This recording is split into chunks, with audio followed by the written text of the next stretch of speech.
जैसे दिया हुआ है 15 अप्रैल अप्रैल 2026, ये दिया हुआ है, गिवन है कि ये वेडनेसडे, करेक्ट। तो 17 अक्टूबर 2026 के बारे में पूछा जा रहा है कि होगा क्या, ठीक है। हम इसको कैसे निकालेंगे? देखो, इसको निकालने का मैं दो तरीका बताऊंगा एक साथ ही, दोनों आसान है। सबसे पहले हम क्या करते हैं कि जो गिवन है, जो मंथ उसमें आते हैं। देखो 15 अप्रैल की बात कर रहा हूं, ध्यान रखना यहाँ पे ईयर सेम होता है, ठीक है। इस टाइप में ईयर सेम होगा बट डेट और मंथ अलग अलग हो सकता है।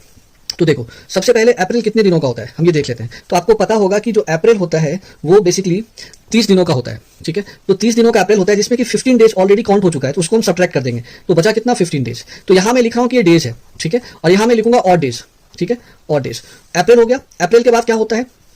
तो अप्रैल के बाद मई होता है, ठीक है। मई कितने दिनों का होगा? तो मई जो होता है वो होता है 31 डेज का, ठीक है। मई 31 डेज का हो गया। ध्यान ये रखना है ऑड डेज में क्या करना है आपको, 7 से डिवाइड करना है और जो भी रिमाइंडर आ रहा है वही ऑड डेज होता है। तो यहाँ 1 हो जाएगा, ठीक है। 15 को अगर 7 से डिवाइड करें तो 1 हो जाएगा। मई 31 डेज का होता है तो 31 डिवाइडेड बाय 7, तो और नंबर ऑफ ऑड डेज कितना होगा? 3 होगा, ठीक है। मुझे अक्टूबर तक जाना है, 17 अक्टूबर तक। मई के बाद क्या होता है? जून होता है, ठीक है। जून कितने दिनों का होता है? जून 30 डेज का होता है। तो 30 डेज का होता है, उसको 7 से डिवाइड कर लेते हैं तो कितना ऑड डेज होगा? 2 ऑड डेज होगा। जुलाई कितने दिनों का होता है?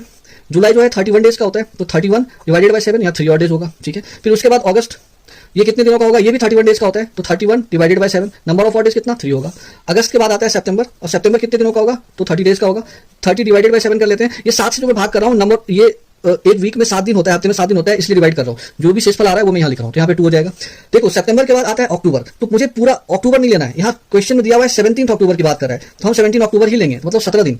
तो 17 को डिवाइड करेंगे 7 से, तो 7 2 14, 3 रिमाइंडर बचेगा, ठीक है। तो आप नंबर ऑफ ऑड डेज को पहले ऐड कर लो, सभी को ऐड करके देख लो।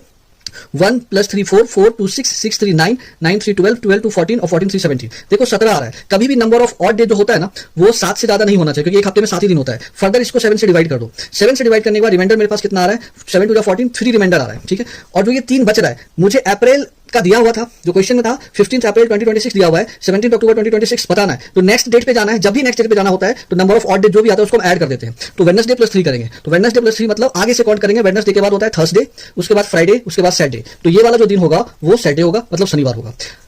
आई होप आपको ये समझ में आ गया होगा कि नंबर ऑफ ऑड डेज को अगर आप जोड़ के चलते हो तो आपका कैलकुलेशन काफी इजी होगा, लेंदी नहीं होगा। लेकिन कुछ लोग क्या करते हैं, नंबर ऑफ डेज को भी जोड़ देते हैं। तो कोई बात नहीं, नंबर ऑफ डेज भी अगर आप जोड़ोगे तो भी गलत नहीं आएगा, लेकिन आपका कैलकुलेशन लेंदी हो जाएगा। नंबर ऑफ डेज को जोड़ के अल्टीमेटली आप 7 से डिवाइड कर सकते हो तो भी गलत नहीं होगा। जैसे मैं यहाँ पे ट्राई करके बता देता हूँ। देखो 5 + 1 6, 6 + 1 7, 7 + 1 8, 8 + 7 15, 15 5 1 कैरी, 1 + 1 2, 2 + 3 5, 5 + 3 8, 8 + 3 11, 11 3 14, 14 and 3 17 and 1 18। कितना आ रहा है? 185। 7 से इसको डिवाइड कर लेते हैं।